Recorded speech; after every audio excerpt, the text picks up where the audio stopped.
استغفراللہ، کہ کیوں؟ اصل وجہ اس کے اندر کیا تھی کہ اس کا کھانا پینا حلال نہیں تھا، اس کا لباس حلال نہیں تھا۔ تو یہ حلال روزی کتنی زیادہ ضروری ہے۔ کتنے وہ لوگ ہیں جن کے کاروبار اس طرح کے ہیں، پھر وہ جب حج کے لیے جاتے ہیں تو وہ مسئلہ پوچھتے ہیں کہ ہماری اس کمائی سے حج ہو جائے گا؟ ہماری کمائی کے ساتھ نا حرام کی آمیزش ہے۔ بعض اوقات ان کے پاس کوئی اس طرح کا عہدہ ہے کہ ان کو سائن کرنے پڑتے ہیں، تو ان کو پتہ ہوتا ہے کہ یہ غلط ہے، تو ان کو پھر کرنے پڑ جاتے ہیں۔ اور بعض اوقات جس طرح یہ کچھ لوگ بینک کے شعبے کے ساتھ ملوث ہیں، بینک کے کاروبار میں ساتھ ہیں، تو پاکستان کے جتنے بھی بینک ہیں سارے کے سارے سودی کاروباری ہوتے ہیں ان کے اندر۔ تو احتیاط کرنی چاہیے، حلال شعبے کو لیں، کم از کم روزی تو ہماری حلال ہو، کم از کم عبادت تو ہماری قبول ہو، کم از کم دعائیں تو قبول ہوں، اللہ تو راضی ہو۔ دنیا سے زیادہ نہ بھی کما کے جائیں تو کیا ہے، ساتھ تو اعمال ہی جانے ہیں۔ اور دنیا کے اندر اگر بڑے گھر میں نہیں تو چھوٹے گھر میں بھی زندگی بسر ہو جائے تو پھر کیا ہے۔ بچوں کو حلال کھائیں، خود حلال کھائیں، اور اللہ کے سامنے ہر وقت جھکے رہیں۔ تو حج کے لیے جانے کے لیے ہی صرف رقم جو ہے حلال کی ضرورت ہے، تو باقی کاموں کے لیے یعنی جب مسئلہ پوچھ لیا تو باقی کاموں کے لیے کیا ہمیں حلال کی ضرورت نہیں؟ یعنی اگر خرچہ ہم نے ساتھ لے کے جانا، حج کے اوپر رقم جتنی بھی لگ گئی، تو اس کے علاوہ باقی جو پیٹ میں ہے، باقی جو جسم کے اوپر ہے، باقی جس سے حرام سے جو گوشت پوست جو بندے کا بنا ہے، تو کتنے ہی وہ لوگ ہیں جو سنجیدہ طبیعت کے ہیں۔ ایک دفعہ میں نے نا ایک اداوا مجلے کے اندر پڑھا تھا کہ وہ عورت کی پینشن ہونے میں صرف بینک میں اس کی سرکاری ملازمت تھی، تو پینشن ہونے میں صرف 6 مہینے باقی تھے اس کے۔ اب اس نے جب یہ حدیث پڑھی کہ سود لینے والا، سود دینے والا، سود کا کاغذ لکھنے والا، سود کا گواہ، ان سب کے اوپر اللہ اور اس کے رسول کی لعنت ہے، تو اس نے کہا کہ میرا تو کام ہی یہی ہے۔ اس نے اس جاب کو چھوڑ دیا۔ پھر بار بار اس کو نوٹس آتے رہے، اس کے گھر میں بھی عملہ آیا کہ سوچ لیں 6 مہینے اور صرف رہتے ہیں، لگا لیں پینشن ہو جائے گی۔ کہنے لگی کہ نہیں، پینشن ہی نہیں لینی، 6 مہینے بھی نہیں لگانے، جب تک میرے پاس نبی کریم علیہ الصلوۃ والسلام کی حدیث نہیں پہنچی تھی اس وقت تک تو میں کر رہی تھی۔ اب جب میرے پاس اللہ کا کلام پہنچ گیا، اللہ کی باتیں پہنچ گئی، اب بھی اگر میں کروں ضرورت ہی نہیں کسی چیز کی بھی، کرنا ہی نہیں، پچھلے گناہوں کی اللہ تو معافیاں دے دو تو یہی بڑی چیز ہے۔ تو کتنا ہی اس کی وہ رقم کیا بتایا گیا تھا کہ اتنی رقم اس کی پینشن بن رہی تھی اور اتنی اس کی تنخواہ جو ہے وہ ماہانہ آ رہی تھی، تو کتنا زیادہ اس کو دنیا کا گھاٹا پڑا، لیکن اس نے گنا ہی نہیں، اس نے اگنور کر کے پرے کر دیا۔ جس نے بھی کہا اس نے کہا کہ مجھے اب مجھے برائی کی دعوت نہ دیں۔ تو اللہ نے اس طرح کے لوگ رکھے ہیں کہ جن کے دلوں کے اندر ایمان پیوست ہو جاتا ہے اور پھر وہ نکلتا نہیں۔ جس طرح حضرت علی نے پوچھا کہ عمر کے بارے میں کوئی بات بتائیں، جب پتہ نہیں کسی اور کے بارے میں آتا ہے، مجھے دیر ہو گئی حدیث پڑھی، تو ہاں عبداللہ بن مسعود، حضرت عبداللہ بن مسعود سے کوئی نا حدیث سیکھنے، قرآن کی آیت سیکھ رہا تھا کوئی، کہ یہ آیت مجھے پڑھ کے سنائیں، تو عبداللہ بن مسعود نے پڑھ کے سنائی۔ تو اس نے کہا کہ حضرت عمر اس آیت کو اس طرح پڑھتے ہیں، یعنی کوئی فرق ہوگا کوئی لہجے کا یا کوئی لفظ کا۔ تو عبداللہ بن مسعود نے نیچے چہرہ کر لیا، رونا شروع کر دیا، اتنا روئے آنسوؤں کے ساتھ داڑھی تر ہو گئی، جو کنکریاں تھیں نیچے پڑی ہوئی وہ تر ہو گئیں، رو کے سر جب اٹھایا تو فرمایا کہ خدا کی قسم عمر ایک ایسا قلعہ تھا یا ایسا قلعہ ہے کہ جس کے اندر ایمان داخل ہوتا ہے پھر نکلتا نہیں۔ تو ہمیں بھی اپنے ایمانوں کی خیر منانی چاہیے کہ ہمارے ایمان کہیں ڈاواں ڈول تو نہیں ہے، کہیں ان کے اندر وہ خانہ تو نہیں ہے کہ ادھر سے ایمان داخل ہوا ادھر سے نکل گیا۔ اچھا آگے چلتے ہیں کہ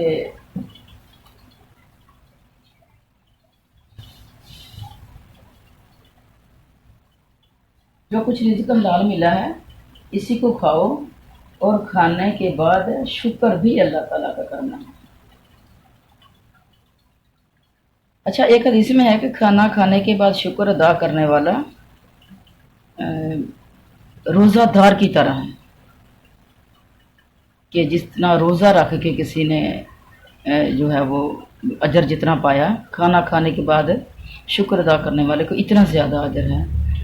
جو ہم کلمات پڑھتے ہیں الحمدللہ۔ اچھا آگے چلیں۔ انما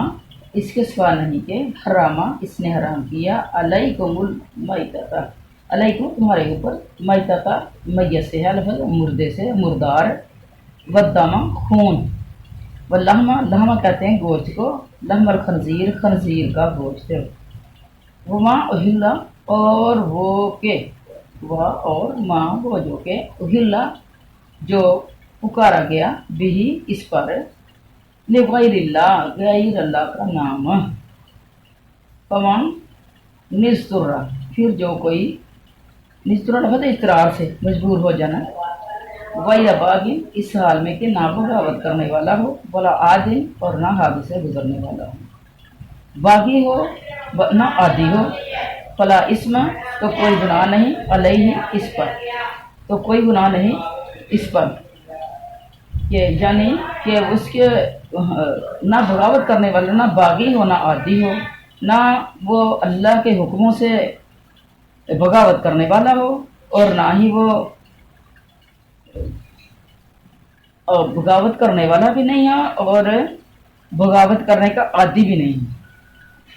فلا اسم تو کوئی گناہ نہیں، اور نہیں اس پر، ان اللہ بے شک اللہ غفور رحیم بے حد بخشنے والا ہے، نہایت رحم کرنے والا ہے۔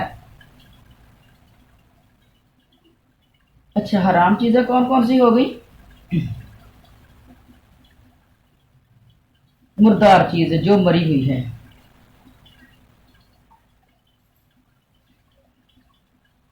جو جانور اپنی موت آپ مر گیا ہو، جسے شرعی طور پر ذبح نہ کیا گیا ہو، حرام ہے۔ خواہ کسی نے اس کا گلا گھونٹ دیا ہو، یا کسی نے کوئی لکڑی یا کوئی چیز مار دی ہو، یا اپنے آپ کو کوئی چیز لگنے سے مر گیا ہو، کہیں گرا پڑا ہو مرا ہوا ہو، یا دوسرے جانور کسی نے مارا ہو، یا کوئی درندوں نے اسے مار ڈالا ہو، یہ سب میت میں داخل ہیں، حرام ہے۔ لیکن اس میں سے پانی کے مخصوص جانور اگرچہ وہ خود بخود مر جائیں تو بھی حلال ہے۔ قرآن پاک میں اللہ تعالیٰ فرماتے ہیں اہل لکم صید البحر وطعمہ، اس کا پورا بیان انشاءاللہ جہاں اس کی صورت معاہدہ کے اندر جائے گی نا تو اس کا پورا بیان انشاءاللہ وہاں ہوگا کہ سمندر کا مردار جو ہے وہ حلال ہے۔ ایک دفعہ عنبر نامی ایک مچھلی کا جانور، مچھلی جانی تھی عنبر نامی، تو اس کا مرا ہوا ملنا اور صحابہ کرام کا اسے کھانا، پھر حضور صلی اللہ علیہ وسلم کی اس کی خبر ہونا اور آپ کا اسے جائز قرار دینا، یہ سب باتیں حدیث میں ہیں، انشاءاللہ اس کی ایکسپلین ہوگی موقع پہ۔ اچھا ایک اور حدیث میں ہے کہ سمندر کا پانی پاک ہے اور اس کا مردہ حلال ہے۔ ایک اور حدیث میں ہے کہ رسول کریم صلی اللہ علیہ وسلم فرماتے ہیں 2 مردے اور 2 خون ہم پر حلال ہیں، مچھلی اور ٹڈی یہ 2 مردار ہم پر حلال ہیں، کلیجی اور تیلی یہ 2 خون ہم پر حلال ہیں۔ اچھا یہ نا کلیجی اور تیلی یہ خون کی بوٹیاں ہوتی ہیں، اور ڈاکٹر لوگ بھی کہتے ہیں جس کے انسان کے جس کے اندر خون کی کمی ہو نا تو اسے کہتے ہیں کہ یہ نا کلیجی کھائے اور تیلی کھائے، اور یہ تجربہ خود کر کے دیکھا ہے اپنے اوپر بھی، تو اس سے خون جو ہے وہ بنتا ہے، خون کی کمی پوری ہوتی ہے۔ اچھا مردار جانور کا دودھ اور اس کے انڈے جو اس میں ہوں وہ بھی نجس ہیں، اس لیے کہ وہ بھی میت کا ایک جز ہے۔ اچھا، کیونکہ وہ ہوتے تو پاک ہیں، لیکن پھر وہ میت میں شامل ہونے کی وجہ سے پھر وہ نجس ہو جاتے ہیں، ناپاک ہو جاتے ہیں۔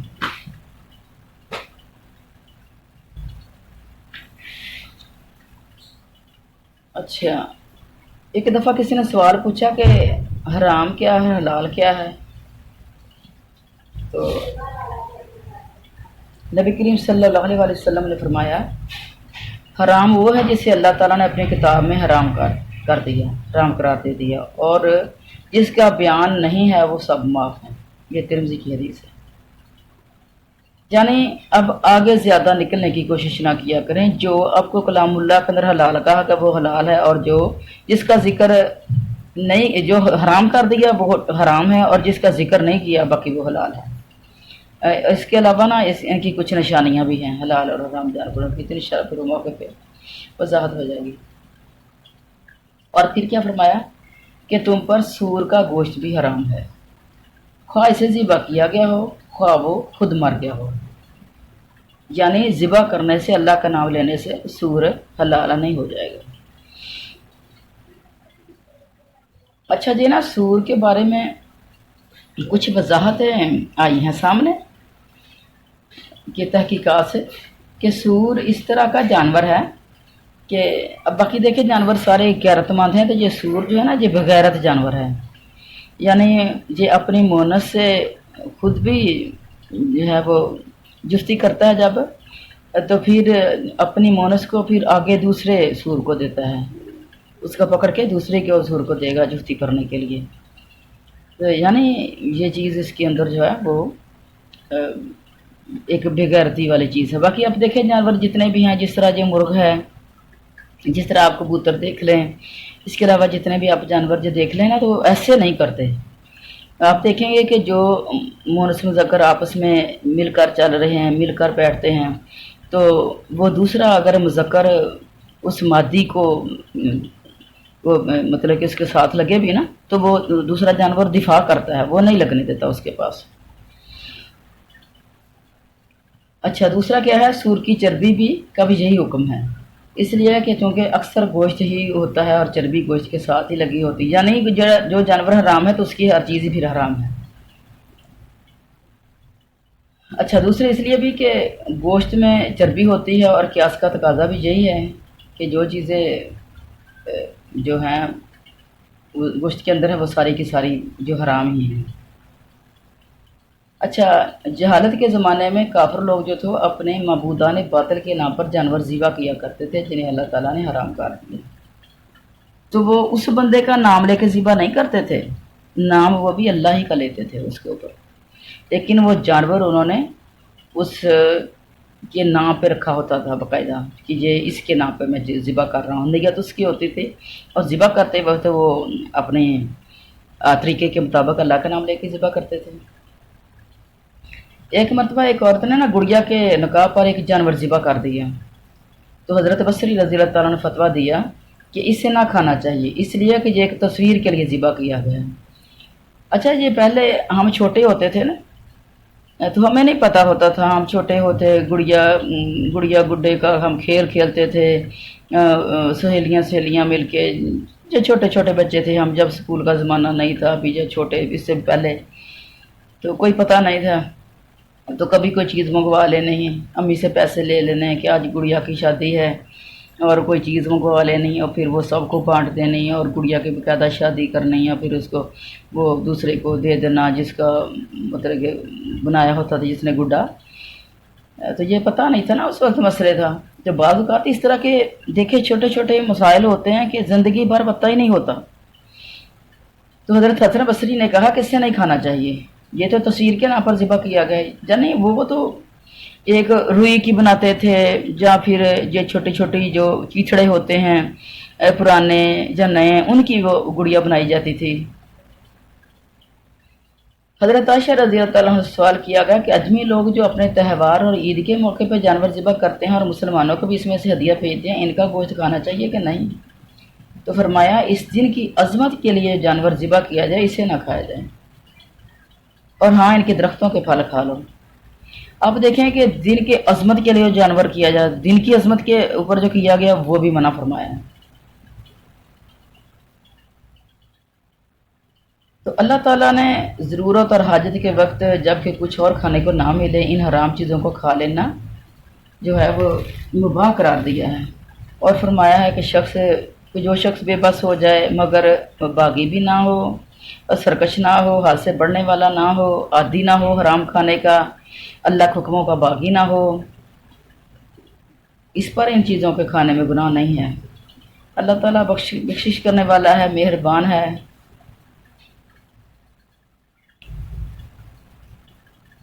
اور سفر کرنے میں اگر کسی کو اس اضطرار کے وقت حرام چیز ہی میسر آ رہی ہے تو وہ کھا سکتا ہے، لیکن اس کو حلال سمجھ کے نہیں کھانا، صرف ضرورت کے تحت اس میں سے تھوڑا سا اتنا ہی کھانا ہے جس سے جان بچائی جا سکے اور تھوڑا سا بھوک کو کم کیا جا سکے، اور اس میں لذت اور مزہ کا خواہشمند نہ ہو، اسے بھون پان کر لذیذ بنا کر اچھا پکا کر نہ کھائے، بلکہ جیسا تیسا صرف جان بچانے کے لیے کھا لے، اور اگر ساتھ لے لے تو اتنا ہی کہ زندگی کے ساتھ حلال چیز کے ملنے پر اس کو پھر پھینک دینا ہے۔ حضرت ابن عباس فرماتے ہیں کہ خوب پیٹ بھر کر نہ کھائے، اور جب بے اختیار ہو جائے تو پھر ہلکا پھلکا کھا لے اسے۔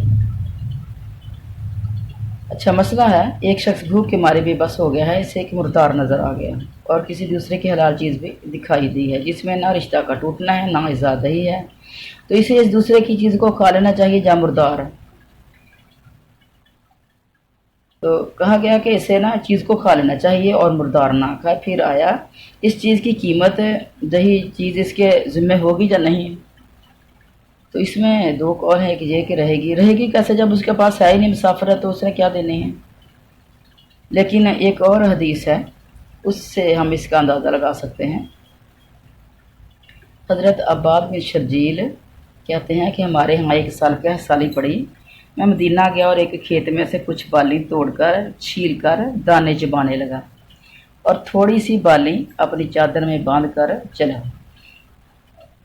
یہ بالی جب کچی ہوتی ہیں نا، گندم کی بالیاں یا جو کی بالیاں جب کچی ہوتی ہیں لیکن وہ پکنے کے قریب گئی ہوتی ہیں تو وہ نرم ہوتی ہیں اور ان کو کھانے سے بھوک کم از کم کچھ نہ کچھ مٹ جاتی ہے۔ اور تھوڑی سی جو بالیاں اپنے چادر میں باندھ کر چل دیا، کھیت والے نے دیکھ لیا، کہنے لگے کہ مجھے پکڑ کر مارا پیٹا اور میری چادر بھی چھین لی۔ میں حضرت صلی اللہ علیہ وسلم کے پاس گیا اور آپ سے واقعہ عرض کیا تو آپ نے اس شخص کو کہا، اس بھوکے کو نہ تو نے کھانا کھلایا، نہ اس کے لیے کوئی اور کوشش کی، نہ اسے کچھ سمجھایا سکھایا، یہ بیچارہ بھوکا تھا، نادان تھا، جاؤ اس کا کپڑا واپس کرو اور ایک وسق یا آدھا وسق غلہ اسے دے دو۔ ایک وسق جو ہے تقریباً 4 من کے قریب ہوتا ہے، اور آدھا جو پھر بھی وہ 2 من کا تو ہوگا۔ اب دیکھیں کہ بھوکے کو کچھ نہ کچھ دے ہی دینا چاہیے۔ اگر کھیت میں سے کسی نے کوئی چیز چرائی لی ہے، بھوک کی وجہ سے چرائی ہو اس نے، یہ نہیں کہ وہ ضائع کرنے والا ہو اور وہ نقصان کرنے والا ہو، تو تھوڑی سی چیز اگر کسی نے توڑ کے کھا لی ہے تو درگزر کرنا چاہیے۔ ایک اور حدیث میں ہے کہ درختوں میں لگے ہوئے پھلوں کی نسبت حضور صلی اللہ علیہ وسلم سے پوچھا گیا تو آپ نے فرمایا، جو حاجت مند شخص ان میں سے کچھ کھا لے کر نہ جائے، اس پر کوئی جرم نہیں ہے، حاجت مند ہو، ضرورت مند ہو، بھوکا ہو۔ حضرت مجاہد رضی اللہ عنہ فرماتے ہیں کہ مطلب آیت کا یہ ہے کہ اضطرار اور بے بسی وقت اتنا کھا لینے میں کوئی مذاکرہ نہیں جس سے بے بسی اضطراحٹ ختم ہو جائے۔ اچھا، تو ایک صحابی حضرت مسروق فرماتے ہیں کہ اگر اضطرار کے وقت بھی جو شخص حرام چیز نہ کھائے اور وہ مر جائے تو پھر وہ جہنمی ہوگا۔ یہ بہقی کے اندر ایک حدیث ہے۔ تو اس سے معلوم ہے کہ ایسے وقت ایسی چیز کھانی ضروری ہے، نہ کہ صرف رخصت ہی ہو، یہی بات زیادہ صحیح ہے، جیسے کہ بیمار کا روزہ چھوڑ دینا وغیرہ، تو وہ بھی اسی رخصت میں آ جاتی ہے۔ اگلی آیت کی طرف چلیں۔ ان الذین، بے شک وہ لوگ جو یکتمون، لفظ کاتم کا چھپانا، یکتمون وہ جو چھپاتے ہیں، ما اس کو جو انزل اللہ نے اتارا ہے، من الکتابی کتاب میں سے، ویشترون اور اشتراک مطلب خریدنا، خرید اور لیتے ہیں، بھی اس کے بدلے، ثمنا قلیلا تھوڑی قیمت لیتے ہیں، اس کے بدلے تھوڑی قیمت، اولئک یہی وہ لوگ ہیں ما یاکلون نہیں کھا رہے فی بطونہم اپنے پیٹوں میں آگ الا النار، بطون بطن کی جمع ہے، پیٹ، الا النار ہے آگ، تو الا النار الا کا مطلب ہوتا ہے اس کے سوائے، یعنی صرف وہ آگ کے سوائے اپنے پیٹوں میں کچھ نہیں ڈال رہے۔ وَيُكَلِّمُهُمُ اللَّهُ اور نہیں کلام کرے گا اللہ ان سے یوم القیامت قیامت کے دن، ولا یزکیہم اور نہ انہیں پاک کرے گا، ولہم اور ان کے لیے ہے عذاب علیم دردناک عذاب۔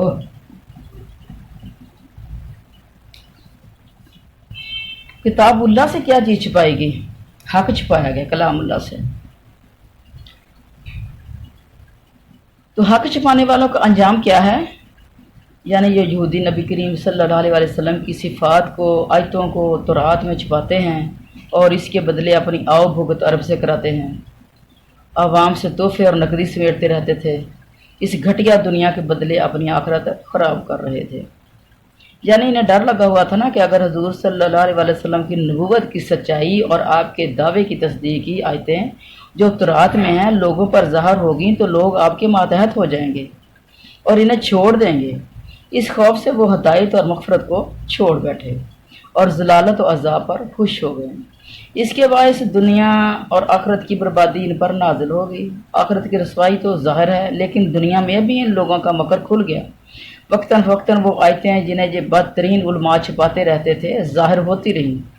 علاوہ ازیں خود رسول کریم صلی اللہ علیہ وسلم کے معجزات اور آپ کی پاکیزہ عادت نے لوگوں کو آپ کی تصدیق کرنے پر آمادہ کر دیا تھا، اور ان کی وہ جماعت جس سے ہاتھ سے نکل جانے کے ڈرنے کا انہیں کلام اللہ چھپانے پر آمادہ کیا تھا، جو باتیں چھپاتے تھے اس لیے کہ ان کی چدرا نہ جاتی رہے، بلاخر ہاتھ سے پھر وہ جاتی رہی چدرا ان کی۔ ان لوگوں نے حضور صلی اللہ علیہ وسلم سے بیعت کر بھی لی، ایمان لیا ہے، آپ کے ساتھ مل کر ان حق کے چھپانے والوں کی پھر جانیں بھی لی، انہوں نے جہاد کر کے، جنگ کر کے ان سے باقاعدہ جہاد کیا۔ قرآن کریم میں ان کے حقائق چھپانے والی حرکتوں کو جگہ جگہ بیان کیا گیا ہے، اور فرمایا کہ جو مال تم کماتے ہو اللہ کی باتوں کو چھپا کر یہ دراصل آگ کے انگارے ہیں جنہیں تم اپنے پیٹوں میں بھر رہے ہو۔ اس کے علاوہ اور بھی کئی جگہ پہ نا پیٹ میں آگ بھرنے کا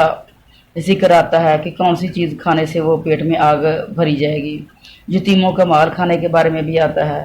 قرآن کریم نے لوگوں کے بارے میں بھی جو یتیموں کا مال ظلم سے ہڑپ کر لیں ان کے لیے بھی یہی فرمایا ہے کہ وہ اپنے پیٹ میں جہنم کی آگ بھر رہے ہیں اور قیامت کے دن بھڑکتی ہوئی آگ میں پھر داخل بھی ہوں گے۔ یہ سورۃ نساء کی آیت ہے۔ صحیح حدیث میں بھی ہے کہ نبی کریم صلی اللہ علیہ وسلم فرماتے ہیں جو شخص سونے چاندی کے برتن میں کھاتا ہے وہ بھی اپنے پیٹ میں جہنم کی آگ بھرتا ہے۔ استغفر اللہ۔ پھر فرمایا ان سے اللہ تعالیٰ قیامت کے دن بات چیت بھی نہیں کرے گا، نہ انہیں پاک کرے گا بلکہ المناک عذابوں میں مبتلا کرے گا، اس لیے کہ ان کے اس کرتوت کی وجہ سے اللہ کا غضب ان پر نازل ہوا اور اب ان پر سے نظر رحمت ہٹ گئی ہے اور جس ستائش اور تعریف کے قابل نہیں رہے بلکہ سزا یاب ہوں گے اور وہاں جو ہیں وہ روتے رہیں گے۔ ایک اور حدیث بھی ہے، یہ بھی صحیح مسلم کی حدیث ہے، مسند احمد میں بھی ہے، ابن حبان میں بھی ہے۔ اس کے اندر یہ ہے کہ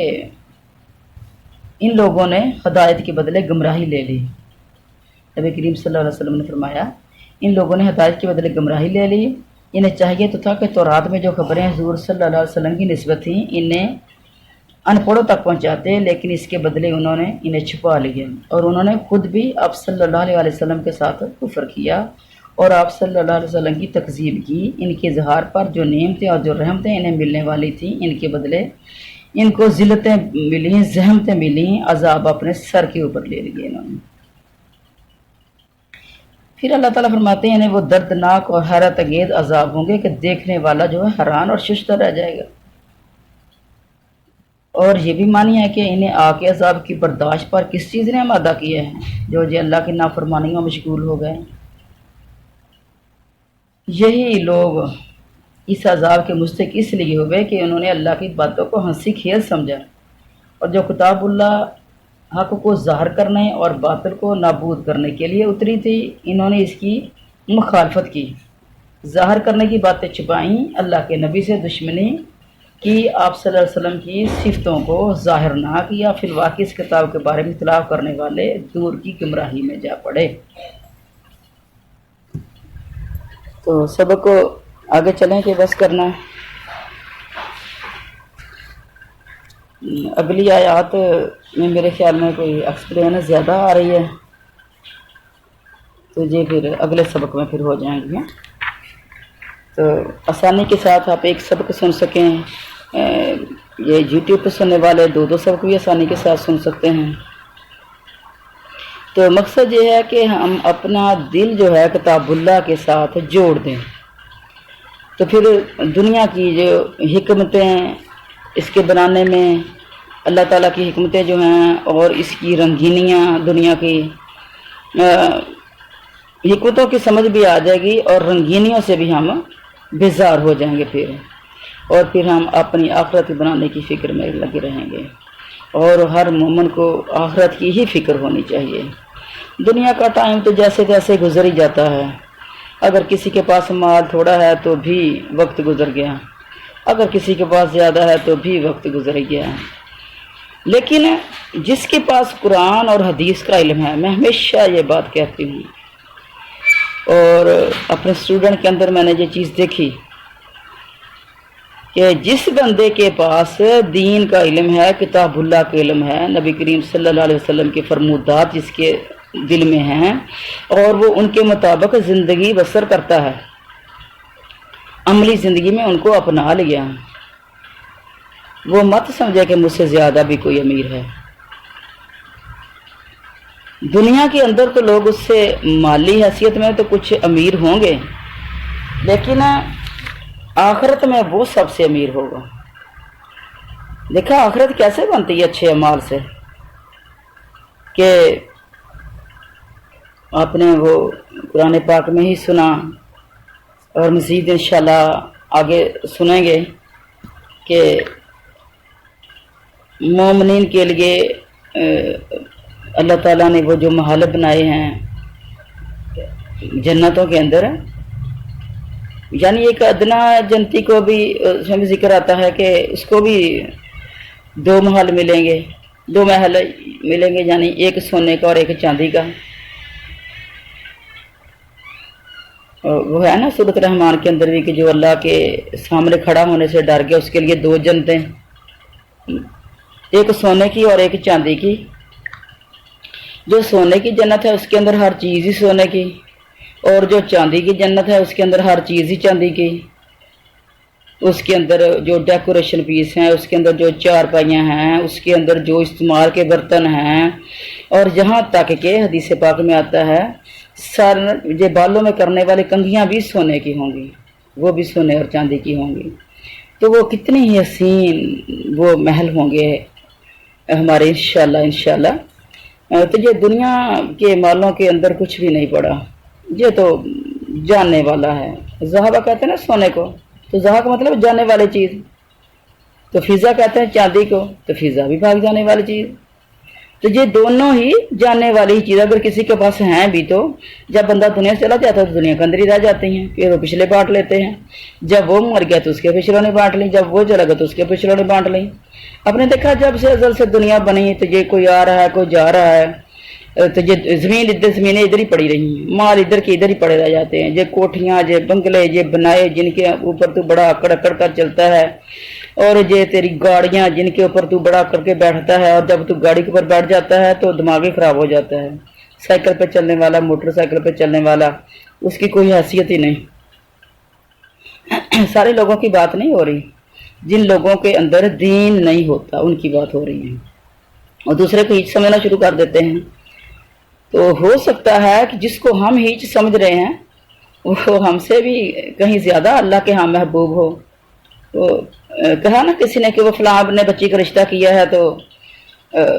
کہنے لگے کہ وہ اچھا آدمی ہے، اچھا لڑکا ہے، تو کہنے لگے کہ ہاں اچھا کیا ہے اس کے اندر، وہ کسی مسجد کی امامت کرتا ہے، اذان دے دیتا ہے اور جماعت کروا دیتا ہے، چارہ نے کچھ لوگ دے دیتے ہیں، تو کیا رشتہ مل گیا ان کو، بہت اچھا رشتہ مل گیا ان کو۔ وہ ہوگا بھی کوئی رنگ اگر گورا تو پھر اس میں کیا ہے، پہلے تو کچھ بھی نہیں۔ تو اللہ ہمیں اس طرح کی جو ہے وہ عادات سے بچائے۔ السلام علیکم ورحمۃ اللہ وبرکاتہ.